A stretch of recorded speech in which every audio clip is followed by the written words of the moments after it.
As ek deur Jesus Christus verlos en deur hom nuut gemaak is ek so vry dat ek selfs God se liefde teenoor my vyande kan leef. Romeine 12 vers 20 sê ons maak ons vyande baie skaam as ons vir hulle as hulle honger is iets gee om te eet en iets gee om te drink as hulle dors is. Daar word vertel van 'n priester wat iemand van die straat af in die klooster ingebring en vir hom kos en slaapplek gegee het. Die volgende oggend was 'n klomp van die silwerware van die kerk weg. 'n Bietjie later die dag het 'n polisieman die man na die priester gebring om te hoor wat hy met hom moet maak. Hulle het die man op die mark gevang toe hy besig was om die silwerware te probeer verkoop. Die polisie het besef die goed behoort aan die kerk en het hom na die priester gebring. Die priester het daarop gereageer deur vir die man te vra waarom hy so min gevat het. Daar's nog baie meer in die klooster wat syne is.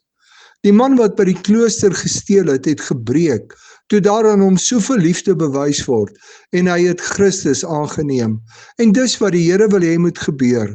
As ons vyand iets gee om te eet en te drink, dan sien hulle God in ons, en wil hulle ook hierdie God in hulle lewe hê. Hulle sien in ons lewe dat ons vry geword het van wat mense aan ons doen, en vry is om ons God se liefde met ander te deel. Het Christus jou al so vry gemaak, dat jy vir jou vyand, as hy honger is, kos kan gee om te eet, en iets om te drink, as hy dors is.